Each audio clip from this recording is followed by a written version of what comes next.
સ્વામિનારાયણો નઃ યદરોમ વિવરેલીના અંડાનામ કોટયઃ પૃથક તદક્ષરમ ગુણાતીતમ ગુણાતીતમ નમામ્યહમ. ભગવતે શ્રી સ્વામિનારાયણાય નમો નમઃ. શ્રી અક્ષર પુરુષોત્તમાભ્યામ નમો નમઃ. શ્રી ગુણાતીતાનંદ સ્વામી મહારાજાય નમો નમઃ. શ્રી ભગતજી મહારાજાય નમો નમઃ. શ્રી શાસ્ત્રીજી મહારાજાય નમો નમઃ. શ્રી યોગીજી મહારાજાય નમો નમઃ. શ્રી પ્રમુખ સ્વામી મહારાજાય નમો નમઃ.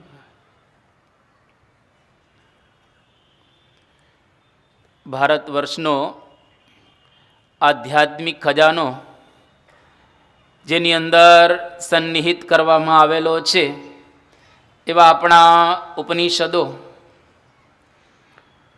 ઉપનિષદોની અંદર જે તત્વજ્ઞાન સન્નિહિત થયેલું છે એ તત્વજ્ઞાન અદ્ભુત રહેલું છે.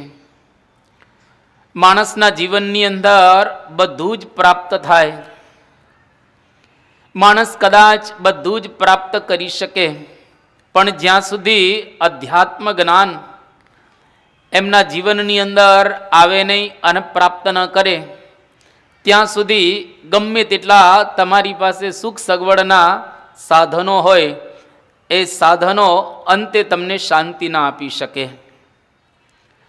દુનિયાની અંદર અત્યારે ભોગો ખૂબ વધેલા છે. અત્યારે વિશ્વએ ઘણી બધી પ્રગતિ કરેલી છે જેની અંદર આપણે બધા જીવી રહેલા છીએ.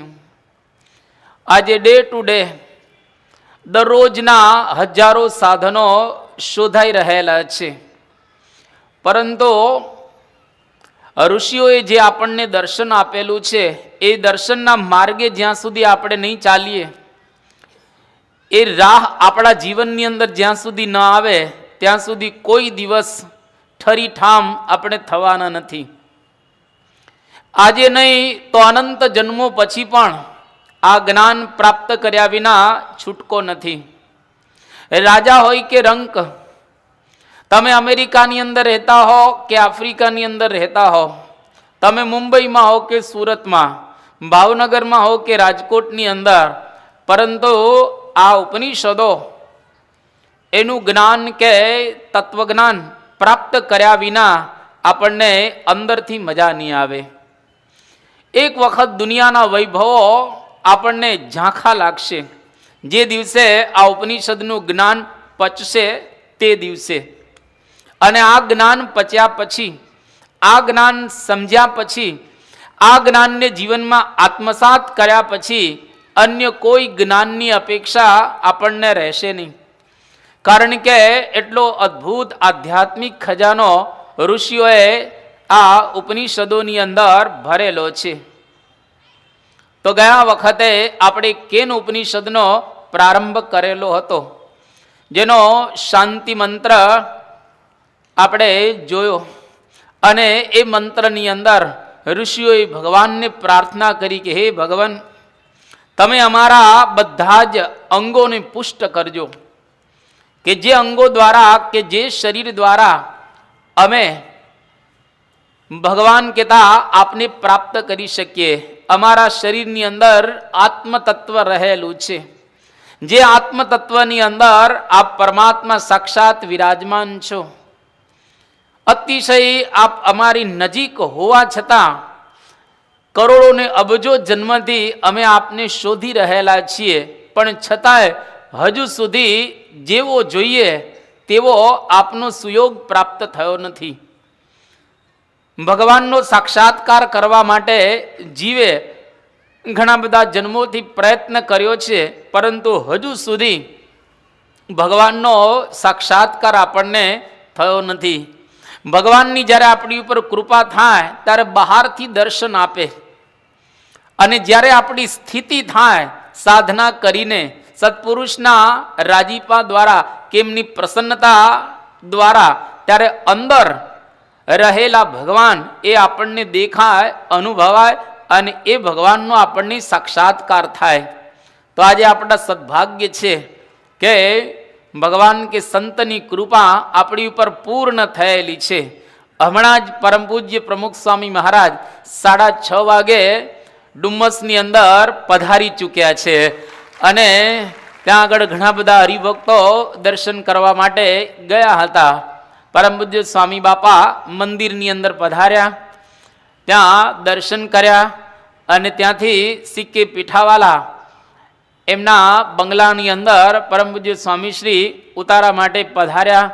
ત્યાં થોડો સમય સભા પણ થઈ, 5-1 મિનિટ પૂજ્ય વિવેક સાગર સ્વામીએ પરમ પૂજ્ય સ્વામીશ્રીના વિચરણની વાતો કરી, સિક્કે પીઠાવાલા શેઠના પ્રેમની પણ વાતો કરી કે પરમ પૂજ્ય પ્રમુખ સ્વામી મહારાજ જ્યારે જ્યારે સુરતની અંદર આવ્યા છે ત્યારે ત્યારે અવશ્ય આ સિક્કે પીઠાવાલા શેઠના બંગલે સ્વામીશ્રી પધારેલા છે.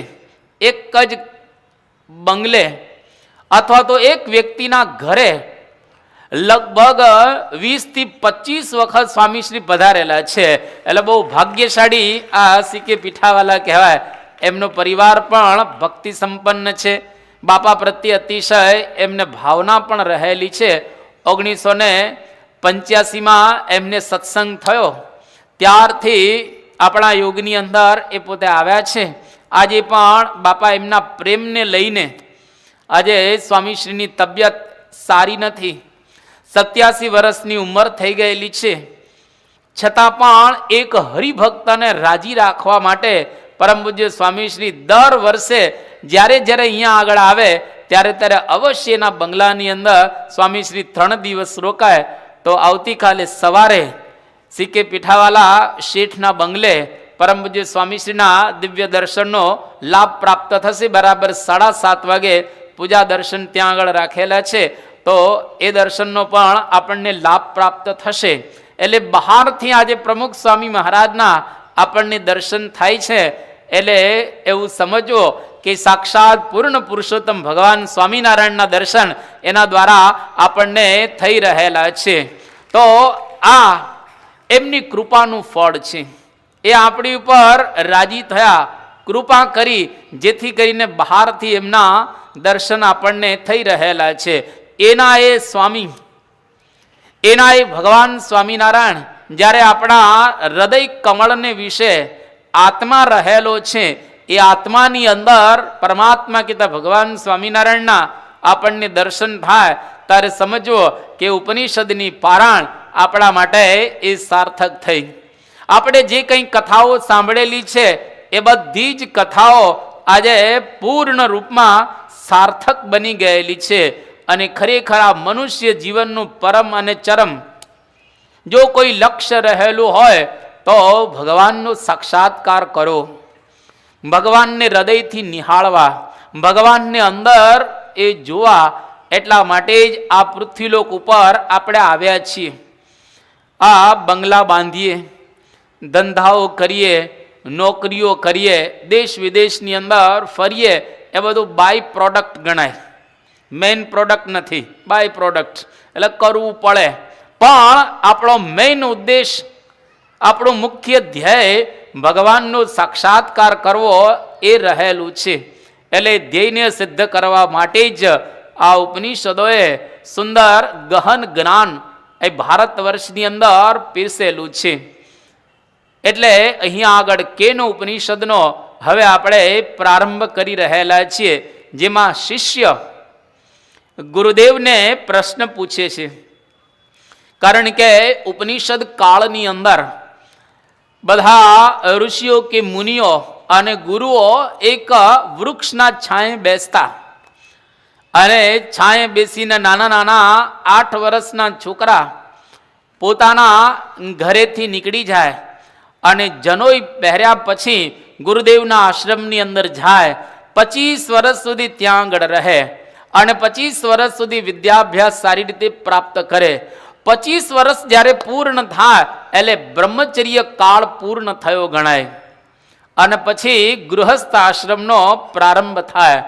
એટલે ગુરુદેવ એ છોકરાઓને આશીર્વાદ આપી અને મોકલે કે જાઓ બેટા, અમે તમને જે કંઈ વિદ્યા શીખવાડેલી છે એ વિદ્યાનો તમે આગળ અભ્યાસ રાખજો અને અહીંયા આગળથી જે કોઈ મંત્ર તમે શીખેલા છે એ મંત્ર પ્રમાણે જીવન જીવતા રહેજો અને એ પ્રમાણે જો ગૃહસ્થ આશ્રમ કરશો તો તમને ગૃહસ્થ આશ્રમની અંદર કોઈ પણ પ્રકારનો બાધ નહીં થાય. અને જ્યારે તમારી 50 વર્ષની ઉંમર પૂર્ણ થઈ જાય એ વખતે ગૃહસ્થ આશ્રમને તિલાંજલિ આપી દેજો, એ આશ્રમને છોડી દેજો અને પછી અમે જેમ વનમાં રહીએ છીએ એવી જ રીતે તમે તમારા ધર્મપત્નીની સાથે વનની અંદર વાસ કરજો. ત્યાં આગળ પત્નીની સાથે કોઈ પણ પ્રકારનો લૌકિક વ્યવહાર રાખતા નહીં. વિષયોમાંથી રાગ તમે છોડી દેજો અને જંગલની અંદર 25 વર્ષનું જીવન ગાળવાનું. અને જ્યારે 75 વર્ષ પૂર્ણ થાય એ વખતે ફરજિયાત અમારી જેમ તમે પણ દીક્ષા ગ્રહણ કરજો, કેતા સાધુ બની જજો, સંન્યાસી થઈ જજો અને 100 વર્ષની તમારી આવરદા આવે અને જે વખતે આ પૃથ્વી પરથી જવાનો ટાઈમ હોય એ વખતે ભગવાનનો સાક્ષાત્કાર કરીને ભગવાનને હૃદયમાં ધારણ કરીને શરીરને છોડજો. યોગેનાંતે તનુમ ત્યજામ, એટલે કે યોગ દ્વારા સ્વતંત્ર થકા તમે શરીરને છોડી અને ભગવાનનું વિશદ દિવ્ય જ્યાં આગળ સુખ ખૂબ રહેલું છે એવું એક ધામ, એ ધામની અંદર તમે નિવાસ કરજો. તો આ પ્રમાણે ગુરુદેવ પોતાના નાના નાના કે મોટા શિષ્યોને શિક્ષા આપતા હતા. અને જ્યારે જ્યારે ગુરુદેવ શિક્ષા આપતા હોય એ વખતે જે વિદ્યાર્થીઓ અભ્યાસ કરતા હોય એને પણ પ્રશ્ન થાય અને પ્રશ્ન જેને થાય એ સ્વસ્થ મગજની નિશાની ગણાય. જેનો કોઈ પ્રશ્ન જ ન થાય સમજી લેવું કે હવે એનું મગજ ધીરે ધીરે ડેડ થઈ ગયું છે, હવે એનું મગજ ડેડ થયેલું છે. એટલે પ્રશ્ન સ્વસ્થ મગજની નિશાની છે. એટલે અહીંયા આગળ શિષ્ય ગુરુદેવને પ્રશ્ન પૂછે છે કે ભગવાન, તમે આ બધી વાતો કરી રહેલા છો પરંતુ અમને પ્રશ્ન છે એમ કહી અને આ ઉપનિષદનો પ્રારંભ એ કરી રહેલા છે કે કેને શિતમ પતતિ પ્રેષિતમ મનઃ કેન પ્રાણ પ્રથમ પ્રૈતિયુક્ત કેને શિતામ વાચમિમામ વદંતી ચક્ષુ શ્રોત્રમ કૌ દેવો યુનક્તિ. આ પ્રથમ શ્લોક જ્યાંથી આ ઉપનિષદનો શુભ પ્રારંભ થઈ રહેલો છે. અહીંયા આગળ 4 પ્રશ્ન પૂછવામાં આવેલા છે. સૌથી પહેલો પ્રશ્ન એ પૂછવામાં આવ્યો કે કેને શિતમ પતતિ પ્રેષિતમ મનઃ, કે હે ગુરુદેવ, કોના વડે પ્રેરાયેલું આ મન, એ મન વિષયોની અંદર પડે છે, કેતા વિષયોની અંદર મન આસક્ત થાય છે. આ પહેલો પ્રશ્ન પૂછે છે. બીજો પ્રશ્ન પૂછ્યો કે કેન પ્રાણ પ્રથમ પ્રૈતિયુક્ત, આપણા શરીરની અંદર આમ તો 5 મુખ્ય પ્રાણ અને 5 ઉપપ્રાણ એટલે 10 પ્રાણ રહેલા છે. એમાં જે મુખ્ય પ્રથમ પ્રાણ, જે મુખ્ય પ્રાણ છે એ કોની પ્રેરણાથી, કોના હુકમથી ચાલે છે? આ બીજો પ્રશ્ન. ત્રીજો પ્રશ્ન એવો પૂછે છે કે કેને શિતામ વાચમિમામ વદંતી જનાહા, કે માણસો બધા કોના વડે ઈચ્છાયેલી પ્રેરાયેલી આ વાણીને બોલે છે? મનુષ્ય બધા સવારથી સાંજ સુધી જે વાણી બોલી રહેલા છે એ કોની પ્રેરણાથી આ વાણી બોલે છે? એ ત્રીજો પ્રશ્ન. અને ચોથો પ્રશ્ન અને અંતિમ પ્રશ્ન આ શ્લોકની અંદર પૂછે છે જે ચક્ષુ શ્રોત્રમ કૌ દેવો યુનક્તિ, કે કોણ એવા દેવ રહેલા છે કે જેની પ્રેરણાથી ચક્ષુ અને શ્રોત્ર એ બંને પોતપોતાના વિષયની અંદર પ્રવૃત્ત થાય છે, અર્થાત આંખ નિહાળે છે અને કાન સાંભળે છે. આ કયા એવા દેવ છે કે જે દેવના આદેશ પ્રમાણે આ બંને ઇન્દ્રિયો એ કાર્યાન્વિત થઈ રહેલી છે. તો આ એક મંત્રની અંદર 4 પ્રશ્ન પૂછવામાં આવ્યા. શોપેનહોવર કરી અને બહુ જ મોટા તત્વચિંતક થઈ ગયા. એમણે એવી વાત કરી કે Upanishads are solace of my life and solace of my death. એટલે કે આ ઉપનિષદો એવા છે કે મારા જીવન અને મરણ એ બંનેને માટે દિલાસો આપે એવા છે. જો ઉપનિષદો મેં વાંચ્યા ન હોત તો મને સાચા અર્થની અંદર દિલાસો ન મળત. મને જે આશ્વાસન પ્રાપ્ત થયું એનું કારણ આ ઉપનિષદો રહેલા છે. એટલા માટે મોટા મોટા ભારત વર્ષના વિદ્વાનો આ ઉપનિષદોને વાંચી અને નાચવા લાગેલા છે. અરે ઘણા બધા સંન્યાસીઓ કે મહાત્માઓ આ ઉપનિષદના પુસ્તકને પોતાના મસ્તક ઉપર ધારણ કરી અને નાચ્યા છે, કૂદ્યા છે.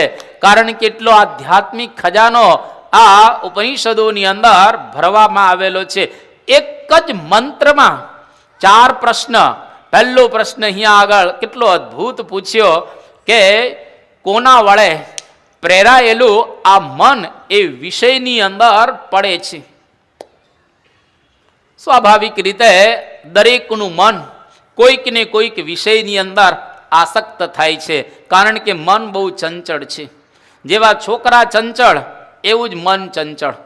જેવા નીલ વાંદરા ચંચળ એવું જ આપણું મન ચંચળ રહેલું છે. કે ચંચલમ હિ મનઃ કૃષ્ણ પ્રમાથી બલવદ દૃઢમ તસ્યાહમ નિગ્રહમ મન્યે વાયોરીવ સુદુષ્કરમ. જેમ પવનને આપણે પકડી નથી શકતા, ગમે તેટલી તમારામાં શક્તિ કે તાકાત હોય પણ પવન કોઈ દિવસ પકડાય નહીં. એવી જ રીતે ગમે તેટલો તાકાતવાળો માણસ હોય એ પોતાના મનને પકડી શકતો નથી. મનને પકડવું અતિશય અઘરું છે. એટલા માટે ગુણાતીતાનંદ સ્વામીએ પોતાની વાતમાં એક એવી વાત લખી કે મન ઇન્દ્રિયોને વગર પ્રયોજને ચાળા ચૂથવાનો સ્વભાવ છે. આ મન એવું છે એમને બેસે નહીં, કંઈક ને કંઈક એ કર્યા જ રાખે, કંઈક ને કંઈક પ્રવૃત્તિ અંદર ચાલ્યા જ રાખતી હોય છે. જ્યારે 6 કલાક કે 7 કલાક સૂઈ જઈએ ત્યારે પણ મન નવરું નથી રહેતું. એ સ્વપ્ન અવસ્થાની અંદર જાત જાતના બધા ઘાટ ઘડ્યા જ રાખે. તો આ કોની પ્રેરણાથી થઈ રહેલું છે? જુદા જુદા પ્રકારના સંકલ્પ વિકલ્પ મન કરે છે, એને કોણ પ્રેરે છે? હવે કોઈ ઉંદર હોય એને તમે દારૂ પાવતો અને એ ઉંદરને પછી વીછી કરડે તો એ બેસે કોઈ જગ્યાએ? કોઈ જગ્યાએ ન બેસે. કારણ કે એક તો દારૂ પાયો ને પાછો વીછી કરડ્યો એટલે એ ઉંદર ફરફર જ કરે. આ એવું મન છે, કોઈ જગ્યાએ ઠરીને ઠામ થતું નથી. મન પણ નવરું રહેતું નથી, લાખ ઘાટ કરે છે. ગુણાતીતાનંદ સ્વામી કહ્યું તો આ નીલ વાંદરા જેવું મન એ કોઈ દિવસ સ્થિર નથી થતું. તો એને કોણ પ્રેરે છે? એને કોણ ધક્કો મારે છે જેથી કરી અને આખો દિવસ એ વિચાર કર્યા રાખે છે? એક બહુ સુંદર લેખકે વાત કરી રાજેન્દ્ર શુક્લે કે મનને સમજાવો નહીં કે મન સમજતું હોય છે.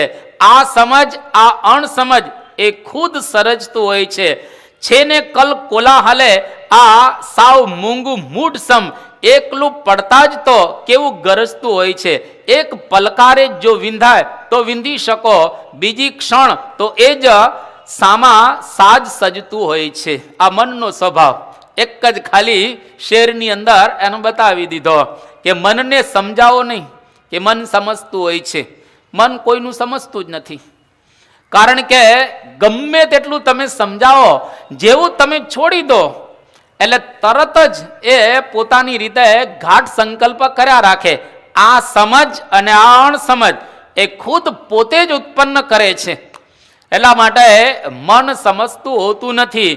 એટલે છેલ્લે અહીંયા આગળ કહે છે કે એક પલકારે જો વિંધાય તો વિંધી શકો. મનને એક ક્ષણમાં જો તમે સમજાવી શકો, નાશ કરી શકો, એ મનને અમન કરી શકો તો જ મન અમન થઈ શકે એવું છે. પરંતુ જો બીજી ક્ષણ થઈ તો એ જ સામા સાજ સજતું હોય છે. એક ક્ષણ આપણા મનને સ્થિર રાખવું અતિ અઘરું. એટલા માટે શાસ્ત્રોની અંદર એવું બતાવવામાં આવ્યું કે રાઈનો દાણો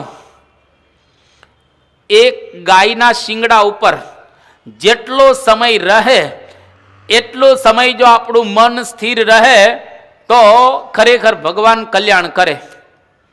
રાઈનો દાણો હવે ગાયના શિંગડા ઉપર કેટલો સમય રહે? ગાયનું શિંગડા તમે મૂકો ને રાઈનો દાણો ફટકર તો પડી જાય. બસ આટલો સમય જો મન આપણું સ્થિર રહે તો પણ ભગવાન આપણી પર રાજી થાય. એટલે કે મન હલતું હોય છે, આખો દિવસ હલ્યા રાખે. ધજાની પૂંછડી જેવું. તમે મંદિર ઉપરની ધજા કોક વખત નિહાળજો.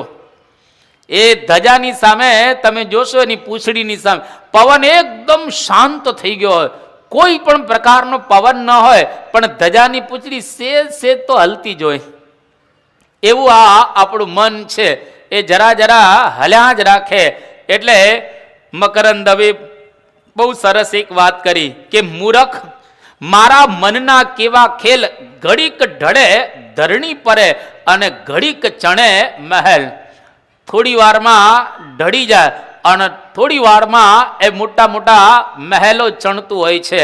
કલ્પનાના ઘોડા દોડાવે કે બસ હવે તો આ રિસેશન આવી ગયું છે, હવે આ મંદી આવી એટલે આપણે ધંધો બદલશું. અત્યાર સુધી હીરામાં હતા, હવે આપણે એમ્બ્રોઇડરીનું મશીન 8 લાખનું મૂકીશું અને એમાં જે પૈસા આપણે વ્યાજથી અત્યારે તો નથી તો વ્યાજથી લઈ આવીશું અને એમાં આટલા રૂપિયા વ્યાજના થશે મહિનાના અને આટલા બધાને પગાર ચૂકવવો પડશે અને મહિને આપણને એની અંદરથી 20-25 હજાર એ મળી જશે. હજુ કાગળ ઉપર ન હોય, મનમાં જ બધું હોય. સવારે ઉઠે ત્યારે ખબર પડે કે કોઈ 8 લાખ આપનાર જ નથી. ઉઠે ત્યારે ખબર પડે કે 8 લાખ કોઈ આપણને આપવાના જ નથી. એટલે મનના સંકલ્પો જાત જાતના એવા રહેલા છે કે 1 મિનિટ પણ એ સ્થિર ન બેસે. તો આવું જે ચંચળ મન, એક વખત શ્રીજી મહારાજ ગઢડાની અંદર વિરાજમાન હતા, દાદા ખાચરના પવિત્ર દરબારની અંદર.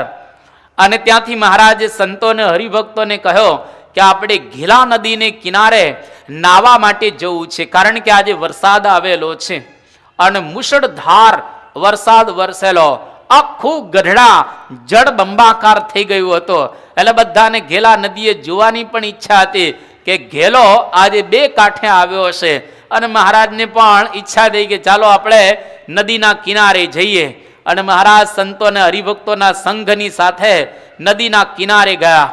આમ 2 કાંઠે ઘેલો આવેલો હતો. અને એવા સંજોગોની અંદર મહારાજે બધા સંતો અને હરિભક્તોને કહ્યું કે આમે સામા કિનારે કોણ જઈ શકે? સંતો અને હરિભક્તો મહારાજને કહે કે મહારાજ આમાં તો ઘોડા નાખો ને કે હાથી નાખો તોય તણાઈ જાય. 2 કાંઠે અત્યારે પૂર આવેલું છે, આમાં કોઈની તાકાત નથી કે સામા કિનારે તરીને જઈ શકે. મોટા મોટા હાથીઓ કે ઘોડા પણ તણાઈ જાય. અને પછી મહારાજ ત્યાં આગળ થોડો સમય બેઠા અને ત્યાં વાર્તાલાપ પણ થોડોક થયો. મહારાજે કથા પણ કરી અને કથા સમાપ્ત થઈ ગયા પછી મહારાજ એ ત્યાંથી દાદા ખાચરના દરબારમાં પાછા આવી ગયા. અને સાંજનો સમય જ્યાં થયો એ વખતે મહારાજ જ્યારે આવ્યા અને જોયું તો ઘેલા નદીનું જે નીર હતું એ સાવ આમ ઉતરી ગયું હતું, કારણ કે વરસાદ પણ પૂર્ણ થઈ ગયેલો, ઉપરવાટમાં કોઈ વરસાદ ન હતો. એટલે હવે નદીઓના નીર કે નદીના નીર શાંત થઈ ગયા હતા. અને મહારાજે કહ્યું કે આમાં કોણ સામે કિનારે હવે જઈ શકે? તારા બધા જ એક સાથે બોલ્યા કે મહારાજ હવે તો નાનો બાળકે જઈ શકે, હવે આમાં થોડું જ પાણી છે, સામા કિનારે ગમે તેવો જઈ શકે. એ વખતે શ્રીજી મહારાજ બોલ્યા કે જે વખતે આપણા મનની અંદર કામ, ક્રોધ, લોભ, મોહ, મદ, મત્સર, આશા, તૃષ્ણા, ઈર્ષા, અહંકાર વગેરેના ઘાટ સંકલ્પો થતા હોય એ વખતે ભલભલા ઋષિઓ, મુનિઓ, સંન્યાસીઓ, સાધુઓ, ગ્રહસ્થ એ ઘાટની અંદર લેવાઈ જાય અને પોતાનું મન વશ ન કરી શકે. એટલા માટે મહારાજે કહ્યું કે આ ઘેલાની અંદર જેમ પૂર આવ્યો એમ આપણા મનની અંદર સંકલ્પ વિકલ્પના પૂર આવે. અને એ વખતે જો શાંતિ થોડીક રાખીએ અને થોડોક સમય આપણે ધીરજ રાખીએ તો મનના બધા જ વિચારો શાંત પડી જાય. અને એ વિચારો શાંત પડે પછી આપણે ભગવાનની ભક્તિ કરવી. પરંતુ જ્યારે મનની અંદર આવા સંકલ્પ વિકલ્પ થતા હોય ત્યારે મહારાજે કહ્યું કે બહારથી સ્વામિનારાયણ સ્વામિનારાયણ એ ઉચ્ચ સ્વરે ભજન કરો, જેથી કરીને મનના ઘાટને આપણે શાંત પાડી શકીએ. એટલે મન એટલું બધું ચંચળ રહેલું છે કે આખો દિવસ ઘાટ જ કર્યા રાખે. જો વ્યક્તિની ઈચ્છા પર આ આધાર રાખતું હોય છે. ઘણી વખત વ્યક્તિ જો પ્રયત્ન કરે અને મહેનત કરે તો ગમે તેવું એનું મન હોય એ મનના બધા વિચારો શાંત કરી શકે એટલી શક્તિ ભગવાને એની અંદર એ મૂકેલી છે. પણ આ મનને કોણ પ્રેરણા કરે છે?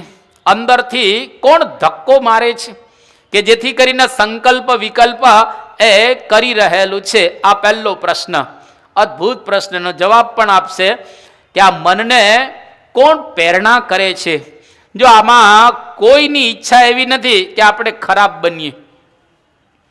દુનિયાનો ખરાબમાં ખરાબ માણસ હોય એની પણ અંતરથી ઈચ્છા રહેલી નથી કે ચાલો આપણે ખરાબ બનીએ, પણ એને કોઈ પ્રેરે છે. દુર્યોધનના શબ્દ મહાભારતની અંદર તમને જોવા મળશે કે કેનાપી દેવેન હૃદય સ્થિતેન યથા નિયુક્તોસ્મિ તથા કરોમી, કે કોઈક મને અંદરથી પ્રેરી રહેલું છે જેને લઈ અને હું આ કરી રહેલો છું. તો મનને કોણ પ્રેરે છે અંદરથી? આ પહેલો પ્રશ્ન. જવાબ આગળ આપશે. બીજો પ્રશ્ન પણ એવો અદ્ભુત પૂછે છે કે કેન પ્રાણ પ્રથમ પ્રૈતિયુક્ત. આપણા શરીરની અંદર જે 10 પ્રાણ રહેલા છે એમાં જે મુખ્ય પ્રાણ જેને આધારે આપણું જીવન ટકી રહેલું છે. ઘણી વખત વ્યક્તિની ઈચ્છા એ હોય કે ન હોય, પરંતુ એનો પ્રાણ એ અંદર ચાલી રહેલો છે. જો પ્રાણ ઉડી જાય તો એ વ્યક્તિ તરત ને તરત જ મરી જતી હોય છે. એટલે જીવન અને મૃત્યુ એ આપણા હાથમાં નથી. અંદર પ્રાણને લઈ અને આપણું જીવન અને પ્રાણ નાશ પામે એટલે આપણું મૃત્યુ. તમારે એક ક્ષણ વધારે જીવવું હોય તો એક ક્ષણ વધારે ન જીવી શકાય. એક ક્ષણ ઓછું જીવવાની તમારી ઈચ્છા હોય તો એક ક્ષણ પોતાની જાતે જીવી શકાતું નથી ઓછું. હા, કોઈ આપઘાત કરી નાખે તો વાત જુદી છે, પણ સ્વાભાવિક રીતે કોઈ એવી વિચાર કરે કે મારી 70 વર્ષની આવરદા છે અને 70 વર્ષ પૂર્ણ થાય એની પહેલા મારે 69માં વર્ષે ધામમાં જવું છે, તો 69માં વર્ષે એ ધામમાં ન જઈ શકે. એક ક્ષણ પણ આપણે વહેલા ધામમાં જઈ શકતા નથી અને એક ક્ષણ મોડું થતું નથી. એટલે એ પ્રાણને આધારે આ બધું રહેલું છે. કારણ કે આપણા શરીરની અંદર એ પ્રાણ છે જે આપણું જીવન કહેવાય. એટલે જ આપણે કહીએ છીએ કે એનું પ્રાણ પંખીડું ઉડી ગયું. જેનો પ્રાણ ઉડી જાય, જેનો વાયુ નીકળી જાય એટલે એ માણસનું મૃત્યુ થઈ જાય. અહીંયા આગળ એક ક્ષણની વાત કરે છે કે એક ક્ષણ વધારે કે ઓછો આપણે જીવી શકતા નથી. એટલે તો કવિઓએ સંતોએ પોતાના કીર્તનની અંદર કેટલા અદ્ભુત શબ્દ ટાંકેલા છે કે તારે માથે નગારા વાગે મોત નારે, એ નથી એક ઘડીનો નિર્ધાર તોય જાણ્યા નહીં જગદીશને રે, કે નથી એક ઘડીનો નિર્ધાર. એક ઘડી વધારે કે ઓછી કરી ન શકો તમે. એટલા માટે બહુ સુંદર પ્રેમાનંદ સ્વામી એક ભજન ગાયું છે કે ચપેટા કાલ કા ऐसा जपेटा बाज का जैसा, कड़ाका गाज का जानो सडाका बिजूरी मानो, अचानक पकड़ी ले बकरी बिलाई मूसा ले पकड़ी, मीन ज्यू बगले लपकावे दादुर ज्यू सांप सपकावे, ऐसे तू काल मुख जई हो फेरी तू प्राणी पछते हैं, मानी ले बात तू मेरी समझ ले जगत सब बैरी सुमिरन सुमर ले श्याम सुखदाई प्रेमानंद कहत हित लाई। अद्भुत नानकड़ो आ प्रेमानंद स्वामी नो हिंदी में कीर्तन के चपेटा काल का ऐसा। आ काल જ્યારે આવે ત્યારે એકદમ પકડે, કેવી રીતે પકડે કે જપેટા બાજ કા જેસા, બાજ પંખી ઉપર હોય અને નીચે શિકાર હોય, એ નીચે જ્યારે આવે એટલે તરત ફટ કરતું પકડી અને બાજ પક્ષી ઉપર જતું રહે। કડાકા ગાજ કા વીજ કા ઝાણો, જ્યારે વીજળીનો કડાકો થાય આમ એકદમ વીજળી થોડોક સમય જ ખાલી રહે અને પછી તરત અદૃશ્ય થઈ જાય અને એ ગર્જના વાદળ કરે કેટલો સમય રહે। એવી જ રીતે આ કાળ છે આવે અને જાય છે। અચાનક પકડી લે બકરી, પેલો સિંહ હોય ને તરત આમ બકરીને પકડે, એને કે વાર ન લાગે, સિંહને બકરી પકડે, પાછળ દોડે જોરથી મારે ગળાની અંદર, અરે તરત જ બકરીને પકડી લે। બગલો સમુદ્રની કિનારે માછલી જ્યારે પકડવા જાય એ દૃશ્ય જોવા જેવું હોય છે, પણ આપણે એ વખતે બગલાને ઉડાડવો, પણ એ દૃશ્ય તમે જુઓ તો તમને ખ્યાલ આવે એટલો ધીરો ધીરો આમ બગલો ચાલે, ધીરે ધીરે ચાલે, માછલી જ્યાં ફટાક કરતો પકડી લે, આમ એક સેકન્ડની અંદર બગલો પકડી લે।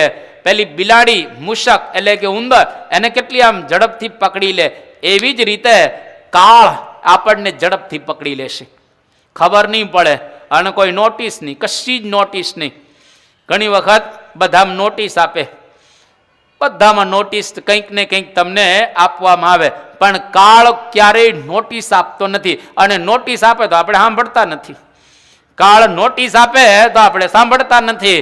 એ તો ભગવાને ધીરે ધીરે નોટિસ આપેલી જ છે પણ સાંભળતો નથી માણસ। પહેલી નોટિસ ભગવાન ક્યારે મોકલે?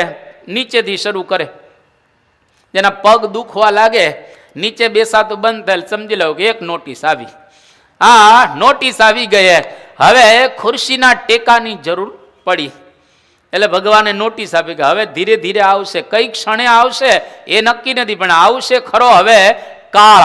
અને ત્યાર પછી તમે જો ગોઠણનો વા આવે તો માણસ પાછો ત્રીજો પગ લે, પેલી લાકડી લઈ લે, નોટિસ કોણ સાંભળે? અને પછી ધીરે ધીરે પેટની અંદર પચતું બંધ થાય, એકદમ પેટમાં પચતું બંધ થાય એટલે સમજવું કે આગળ નોટિસ એક ભગવાને મોકલી કે હવે ખાવાનું ઓછું કર। ત્યાંથી થોડોક આગળ જાઓ એટલે ભગવાન દાંત પાડે, કારણ કે માણસ છે ને પેટમાં નાખ્યા જ રાખે, એટલે ભગવાન વ્યવસ્થા કરે કે આ વધારે ખાશે, દાંત હશે સારા તો છેક સુધી, એટલે ભગવાન દાંત ધીરે ધીરે પાડી નાખે, બધા પાડે ને ચોકઠું આવે।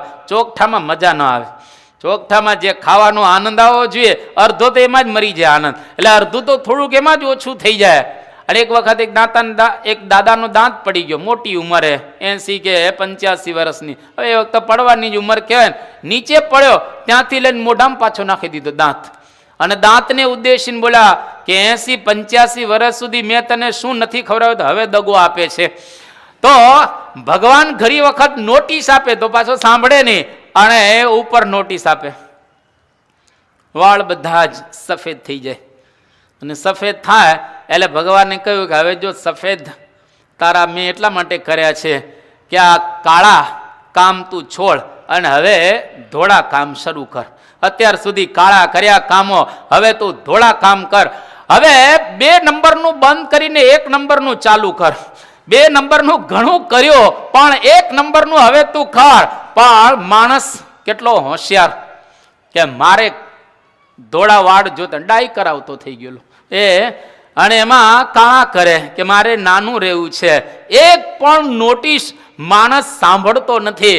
એટલા માટે અહીંયા આગળ કહે છે કે આપણા શરીરની અંદર ભગવાને પ્રાણ મૂક્યો છે, એ પ્રાણ ચાલ્યા જ રાખે છે અંદર, તમે જાગો ત્યારે ચાલે અને સૂતો હોય ત્યારે ચાલે, વિચારો ત્યારે ચાલે અને વિચારથી શૂન્ય હો ત્યારે પણ ચાલે, તમે કામકાજ કરતા હો તો પણ ચાલે અને એમને બેઠા હો તો પણ પ્રાણ અંદર એ ચાલ્યા રાખે।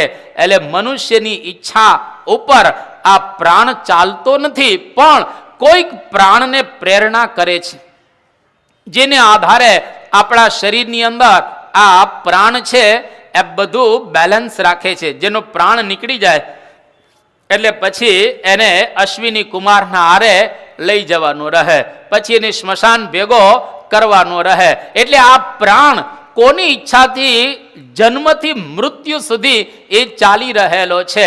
આ બીજો પ્રશ્ન પણ એટલો જ એ અદ્ભુત પૂછ્યો.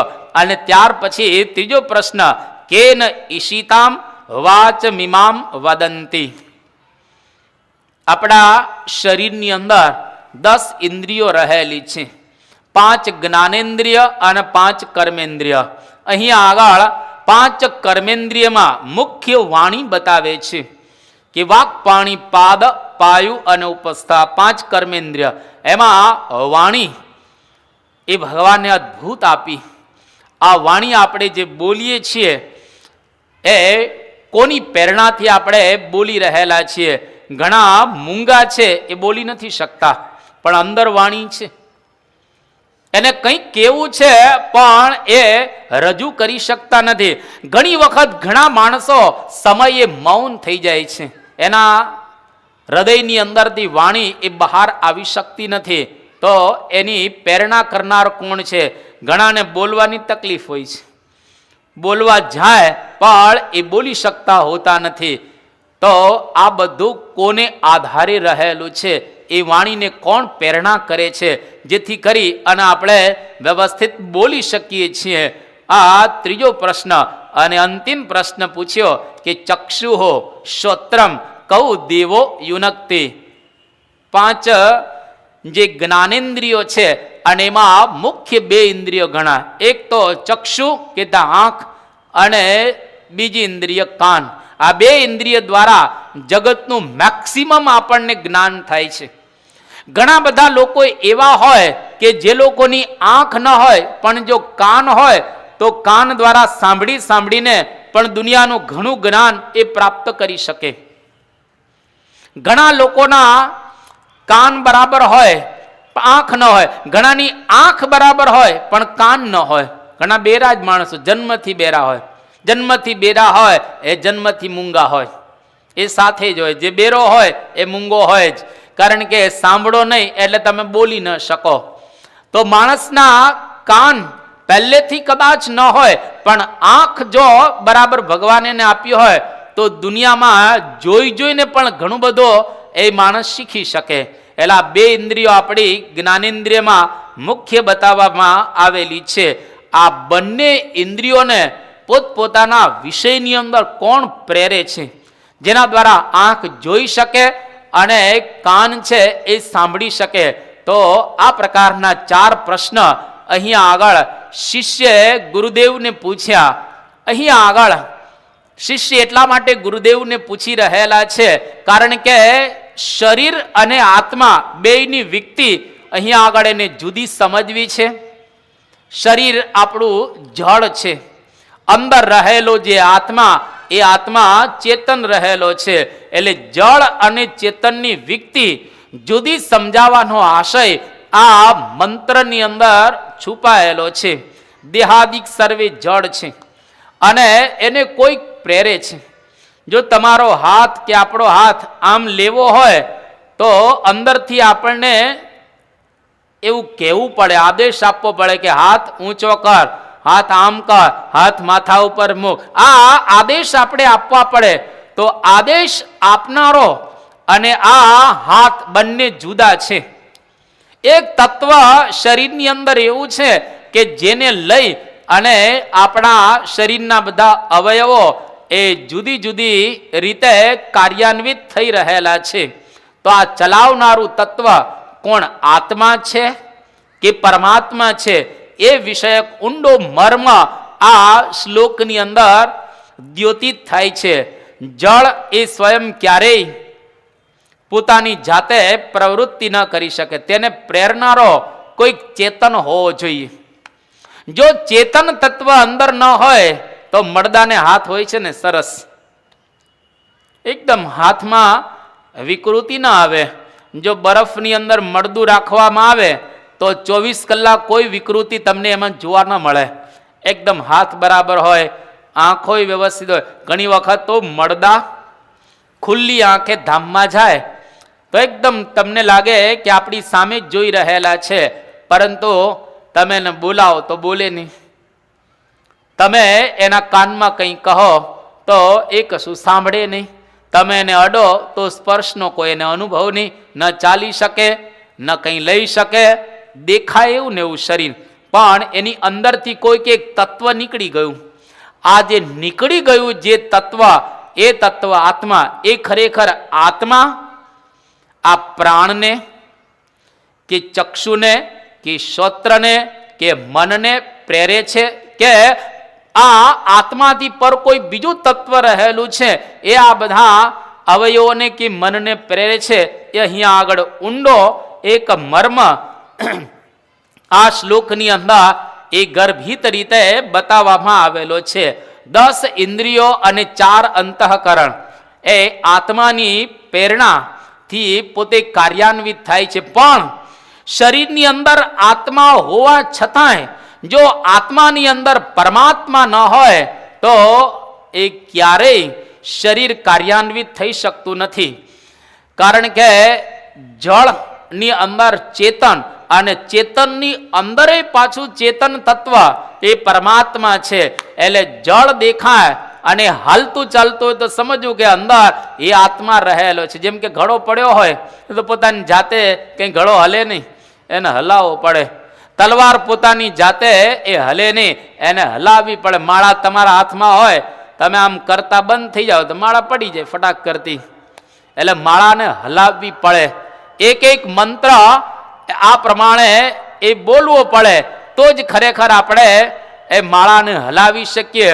તો માળાને હલાવનાર કોઈક શરીરની અંદર વિરાજમાન છે અને એ તત્વ આત્મા છે. પણ અહીંયા આગળ કહે છે કે આત્મા એ પ્રેરક જો માનીએ તો અહીંયા આગળ બહુ એક સુંદર મંત્ર આપવામાં આવ્યો જે વેદનો મંત્ર છે.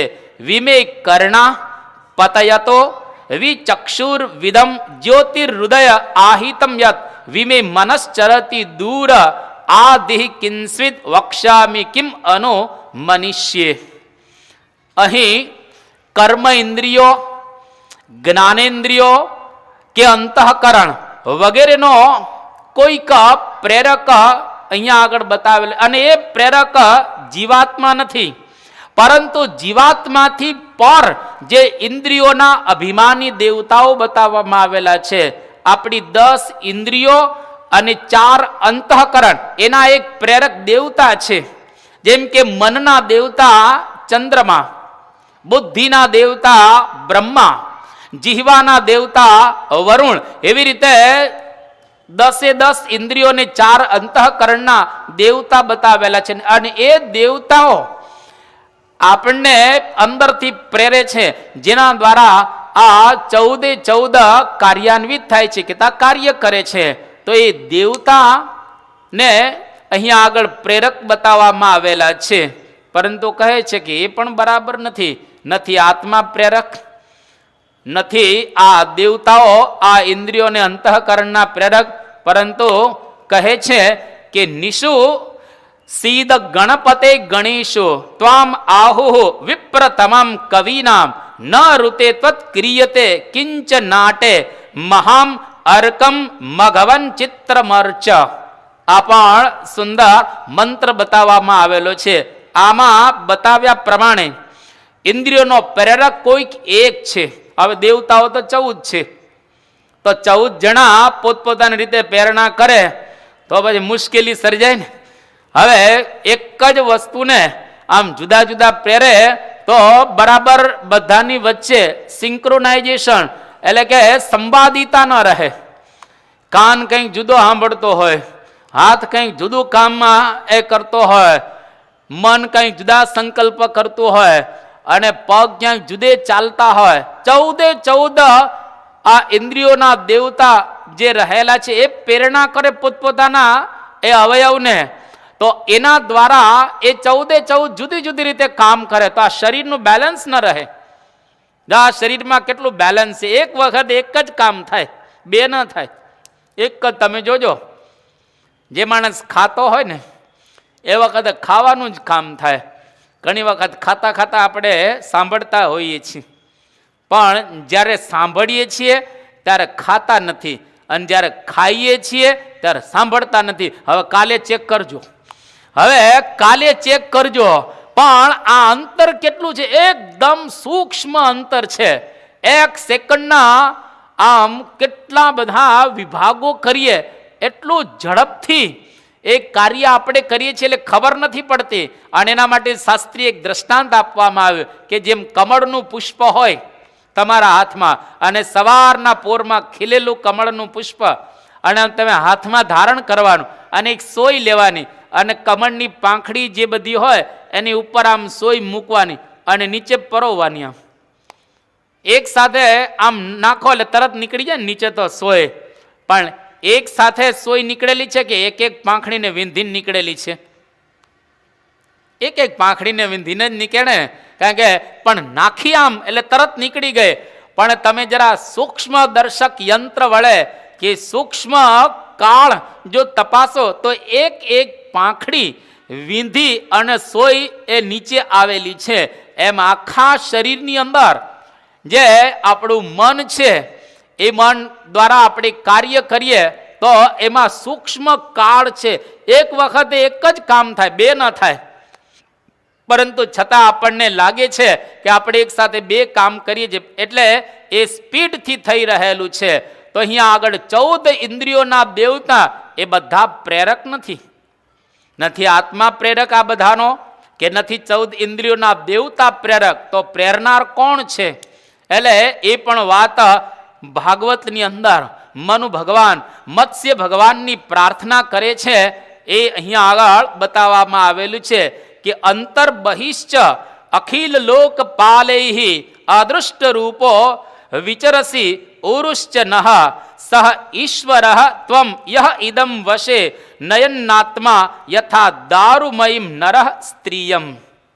કે જેવી રીતે કઠપૂતળી નો ખેલ બધાએ જોયેલો છે, જે માણસ પેલી પૂતળીઓને નચાવે પોતાના આંગળા વડે, એવી જ રીતે ભગવાન કેતા ઈશ્વર આ શરીરની અંદર રહેલા બધા અવયવોને નચાવી રહેલા છે, એટલે કે પ્રેરી રહેલા છે. અને ભગવાન પુરુષોત્તમ નારાયણ એના સામર્થ્યથી, એના સંકલ્પે કરીને આપણે આ બધા અવયવો બધા કાર્યાન્વિત થઈ રહેલા છે. જો ભગવાન સંકલ્પ ન કરે કે ભગવાનની જો પ્રેરણા ન થાય તો આપણે કોઈ અવયવો હલાવી શકીએ એમ નથી. એટલે અંતર અને બહાર જે કંઈ હલી રહેલું છે એના હલાવનાર એક હરિ છે.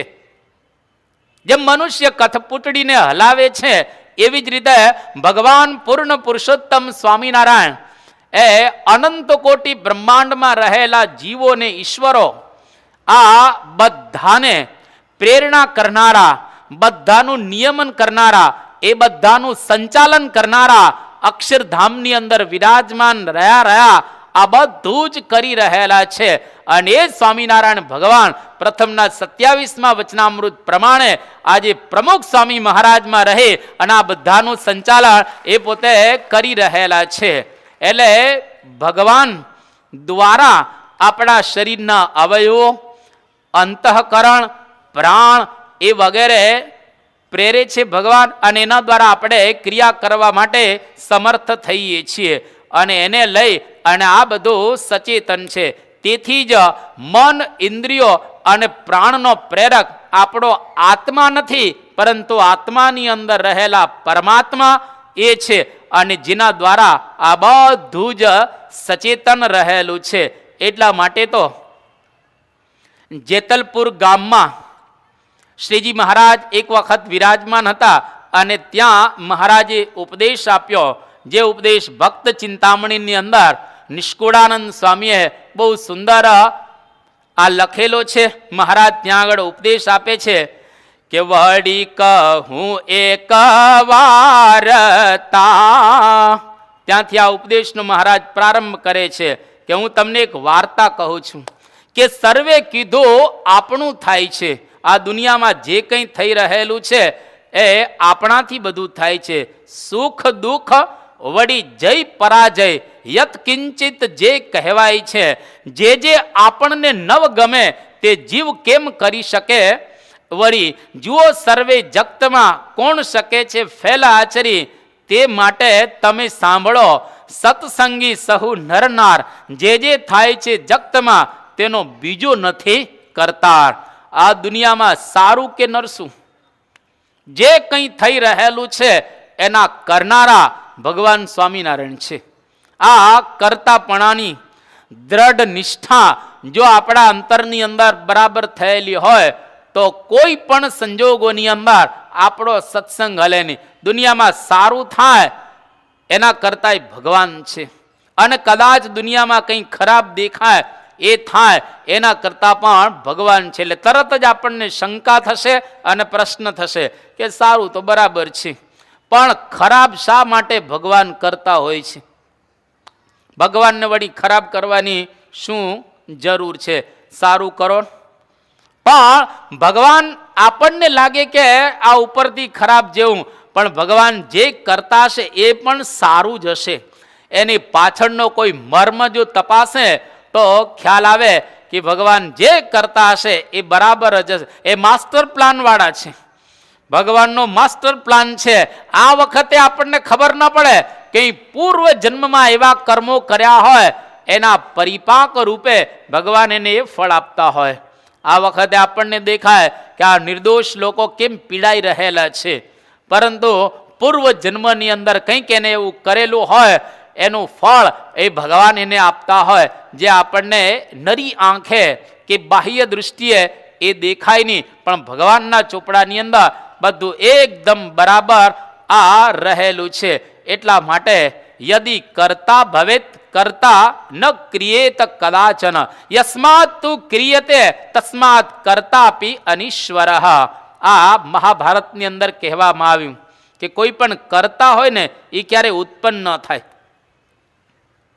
અને જે ઉત્પન્ન થયેલા હોય એને ક્યારેય કરતાપણું આવે નહીં. ભગવાન એ બધાને ઉત્પન્ન કરે છે, ભગવાન પોતે ઉત્પન્ન થયેલા નથી, એટલે એ પોતે કરતા છે અને અન્ય બધા એના દ્વારા ઉત્પન્ન થાય છે, એટલે કોઈ કરતા નથી. એટલે આત્માની અંદર ભગવાન વિરાજમાન છે ત્યારે જ આપણા આ શરીરના અવયવો એ બધા કાર્યાન્વિત થઈ રહેલા છે. એટલા માટે જ હરિલીલા મૃતની અંદર એક બહુ સુંદર વાત વિહારીલાલજી મહારાજે કરેલી છે કે છે પ્રાણ નાડી પ્રભુને જ હાથ, સૌને નચાવે વડી વિશ્વનાથ. અજ્ઞાની લોકો અભિમાન આણે, જથાર્થ શક્તિ હરિની ન જાણે. કે નાડી અને પ્રાણ, અહીંયા આગળ પ્રાણની વાત કરી કે પ્રથમ પ્રયતિ, કોની પ્રેરણાથી આ પ્રાણ છે એ ચાલી રહેલો છે? તો કહે છે કે ભગવાનની પ્રેરણાથી. ભગવાનના હાથની અંદર બધાના નાડી અને પ્રાણ છે, અને ભગવાન જે રીતે વિશ્વને નચાવે એ પ્રમાણે વિશ્વ નાચે. એના સંકલ્પ દ્વારા એક વખત સ્વામિનારાયણ ભગવાન ગઢડાની અંદર વિરાજમાન હતા અને પોતાના સિંહાસન ઉપર બેઠેલા હતા, અને બાજુમાં એક સળી પડેલી, અને સળી ભગવાને આમ તોડી. એટલે બાજુમાં મુક્તાનંદ સ્વામી બેઠેલા હતા. મહારાજને કહ્યું કે મહારાજ, અમે તો બધા મનુષ્યો કહેવાઈએ, એટલે કોઈ પણ વસ્તુ પડેલી હોય તો ચાળો કરીએ. જેમ કંઈ ધૂળની અંદર માણસો બેઠેલા હોય તો કાકરા વીણતા હોય કે આમ થોડું ધૂળ હલાવવા રાખીએ, આપણી આજુબાજુ પેલું પાથરનું તૂટી ગયેલું તો આપણે થોડું ફાડ્યા રાખીએ, આમ તેમ કર્યા રાખીએ. પણ તમે તો પુરુષોત્તમ નારાયણ કહેવાઓ, અને એ પુરુષોત્તમ નારાયણ કોઈ દિવસ આવા ચાળા તો કરે નહીં, ચરિત્ર કરે ભગવાન. અને તમે સળી આમ તોડી ચાળો કર્યો, એ તો કહેવાય નહીં, તમે તો ચરિત્ર કરેલું હોય. આ શું ચરિત્ર કર્યું? મુક્તાનંદ સ્વામી જે પ્રકારે પૂછ્યું, મહારાજે સુંદર જવાબ આપ્યો કે મુક્તાનંદ સ્વામી, અમે આ સળી તોડી એટલે એક બ્રહ્માંડને ભાંગ્યું અને બીજા બ્રહ્માંડની ઉત્પત્તિ કરી. અહીં સળી તોડે અને બીજી બાજુ રિમોટ કંટ્રોલ દ્વારા આખું બ્રહ્માંડ ભાંગી જાય. આખું 14 લોકનું બ્રહ્માંડ અતળ વિતળ સુતળ તળાતળ રસાતળ મહાતળ ને પાતાળ, પૃથ્વીલોક, ભુવરલોક, સ્વર્ગલોક, મહરલોક, જનલોક, તપલોક ને સત્યલોક, આ 14 લોકનું બ્રહ્માંડ ખાલી ભગવાન આમ સડી તોડે અને ભાંગીને ભૂકો થઈ જાય. આ ભગવાનની કેટલી આ શક્તિ કહેવાય. કરતુમ અકર્તુમ અને અન્યથા કરતુમ શક્તિ આ ભગવાનની રહેલી છે, જેની પ્રેરણાથી આ બધા અવયવો એ કાર્યાન્વિત રહેલા છે. કોટી બ્રહ્માંડના કરતા ને હરતા, ડોલે મનુજથી ડરતા રે, મનુજ દનુજને દેવના પ્રેરક, હરિવડી મળ્યાના હેરક. આ પૂર્ણાનંદ સ્વામી પોતાના કાવ્યની અંદર એક ગાયેલું છે. એટલા માટે મુક્તાનંદ સ્વામીએ એમના કાવ્યની અંદર પણ સુંદર વાત કરી. નિષ્કુળાનંદ સ્વામી પણ એના કાવ્યની અંદર વાત કરી કે તે ઈચ્છ્યું નવ આવે રે, હાથ હરી તણે રે, આપ્યા વિના લેવાય નહીં લવલેશ, પરિશ્રમ કરી રે, જાય કોઈ પામવા રે, કરે ઉપજાવી ઉલટો ક્લેશ, સહજાનંદ સિંધુ રે, સખી સદા સેવીએ રે. આ ભગવાનનું ઈચ્છ્યું એ જ બધી જગ્યાએ એ થતું હોય છે. તો 4 પ્રશ્ન અહીંયા આગળ જે પૂછવામાં આવ્યા એ 4 પ્રશ્નના ઉત્તર હવે આપશે. અને જે ઉત્તર આપશે એ અદ્ભુત, એક શ્લોક એટલા અદ્ભુત કહેશે. એના ઉત્તરના રૂપમાં આપણને થશે આ બ્રહ્માંડના બધા ભેદો ખોલી નાખ્યા છે ઉપનિષદોની અંદર. શરીરના બધા ભેદો ખોલી નાખ્યા, શાસ્ત્રોના બધા ભેદો ખોલ્યા અને એક વસ્તુ આમ સુસ્પષ્ટ કરી અને ઋષિઓ આપણી સમક્ષ આ સુંદર એમણે દર્શન આપ્યો. આ 4 પ્રશ્નના ઉત્તર હવેના શ્લોકોથી શરૂ થશે અને એક આખ્યાયિકા દ્વારા એક સુંદર આખ્યાયિકા આપશે અને એક નાનકડું આખ્યાન બતાવશે અને એના માધ્યમ દ્વારા એના જવાબો આપશે.